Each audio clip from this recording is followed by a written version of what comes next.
wujud benda pembelajaran 1 dan tujuan dari materi yang akan kita pelajari hari ini.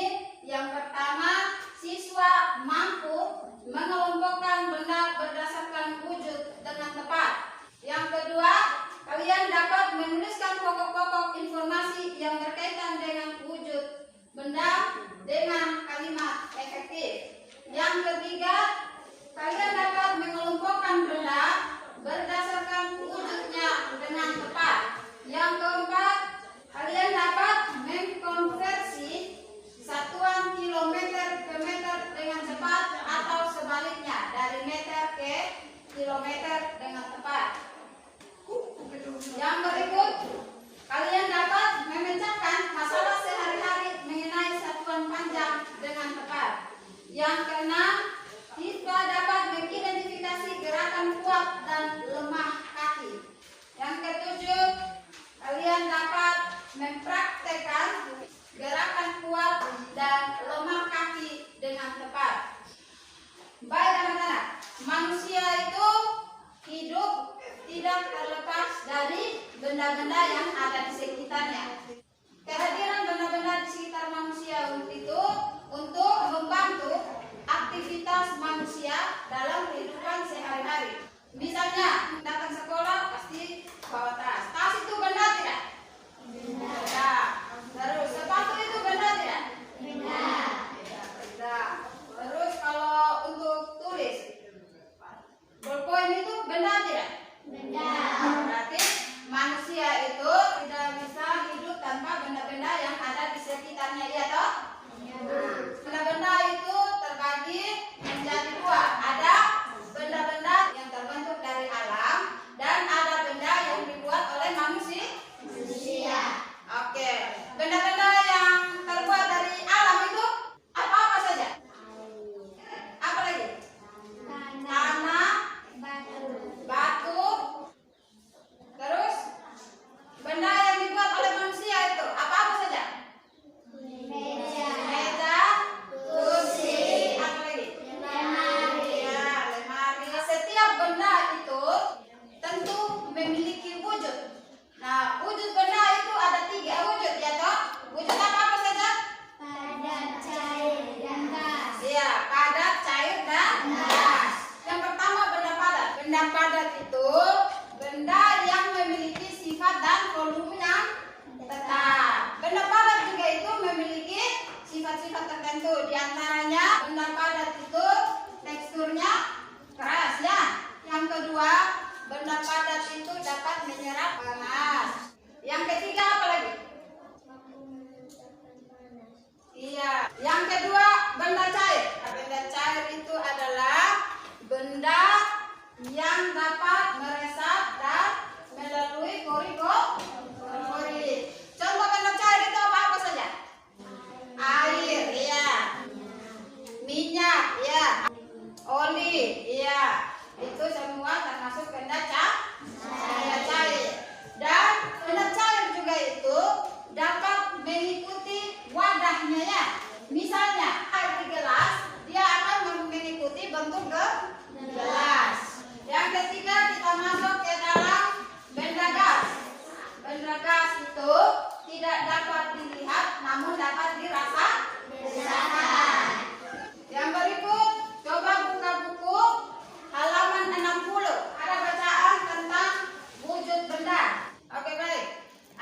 Coba baca. Ya, Petrusida. Paragraf 1. Setiap benda pasti memiliki wujud. Wujud benda ada 3, yaitu padat, cair, dan gas. Tas, buku, dan pensil berwujud padat.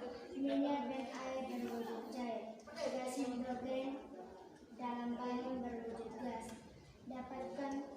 Dapatkah kamu menyebutkan contoh lain? Ya, paragraf 2. Di dapur Dayu melihat benda-benda yang digunakan untuk memasak. Banyak pula bahan-bahan untuk dimasak seperti bawang, cabai, minyak goreng, dan kecap. Perhatikan gambar di dapur rumah Dayu berikut. Oke, tepuk tangan untuk kita semua. Ya, perhatikan di buku situ. Di buku situ ada gambar dapur rumah Dayu.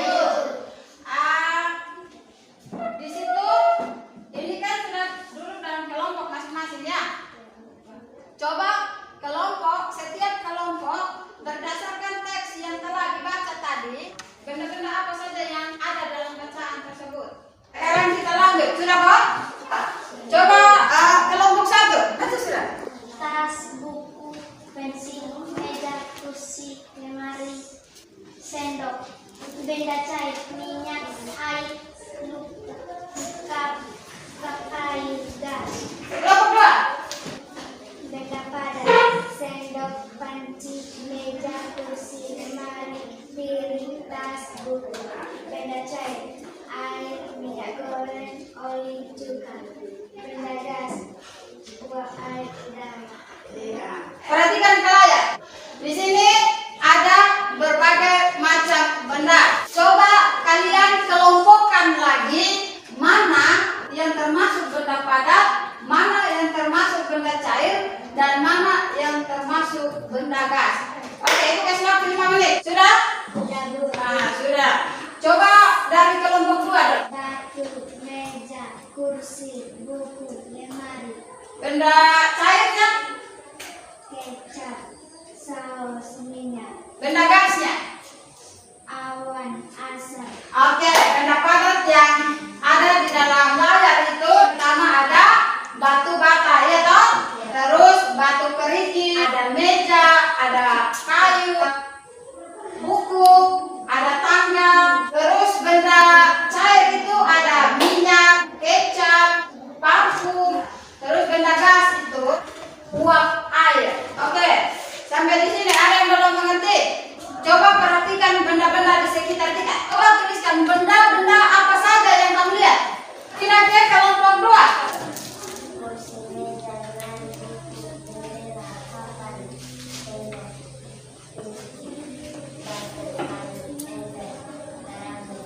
Sekarang ibu mau tanya, siapa yang tahu jarak dari rumah ke sekolah itu ada yang tahu tidak? Sekarang kita masuk di mengukur jarak dan tempat. Jarak itu adalah suatu ukuran yang menunjukkan posisi satu objek ke objek lainnya. Sekarang perhatikan di papan. Coba Vincent, coba baca. Rumah Dayu berjarak 6 km dari sekolah. Jarak dari sekolah ke pasar 7 km. Berapa jarak yang ditempuh Dayu di rumah ke pasar? Oke, rumah Dayu berjarak 6 km dari sekolah. Dan jarak dari sekolah ke pasar itu berapa kilometer?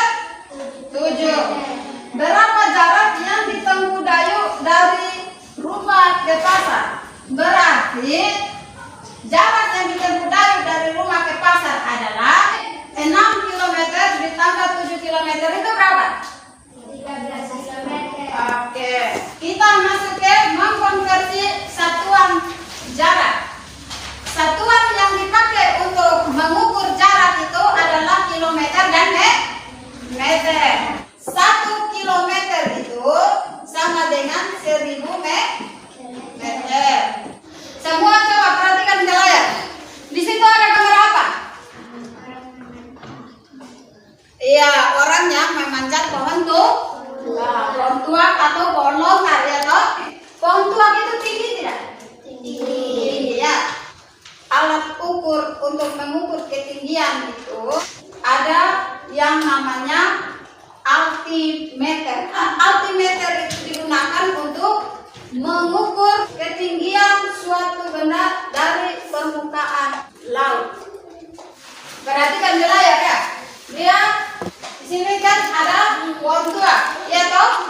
Untuk mengukur ketinggian itu memakai alat apa tadi? Iya, altimeter.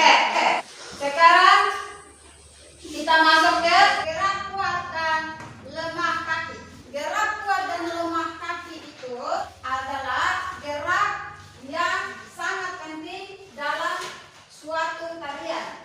Ada gerak kuat dan ada gerak lemah. Gerak kuat itu sama dengan gerak cepat, ya ya.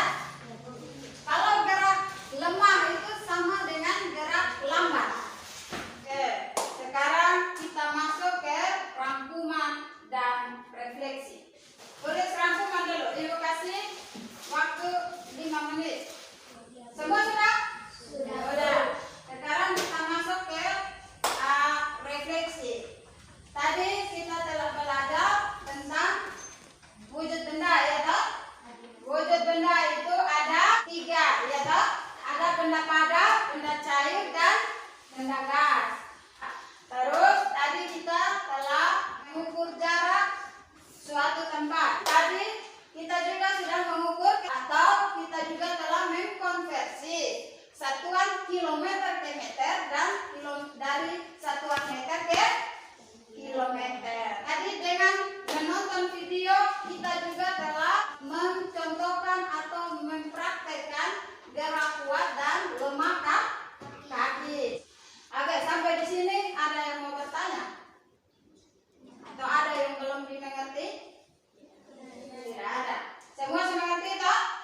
Iya, Bu. Oke, sebelum kita mengakhiri pembelajaran kita hari ini, semoga pembelajaran yang telah dipelajari hari ini dapat bermanfaat dalam kehidupan sehari-hari. Kita dapat mengetahui jarak dari rumah ke sekolah. Terus kita juga bisa memperhatikan benda-benda di sekitar kita. Ada yang masuk dalam benda padat, benda cair, dan benda gas, ya toh? Terus kita juga tadi sudah mempraktekkan yang namanya gerak cepat dan gerak lambat dalam tarik, ya toh? Semoga bisa dipelajari bukan saja hari ini, tetapi kita perlu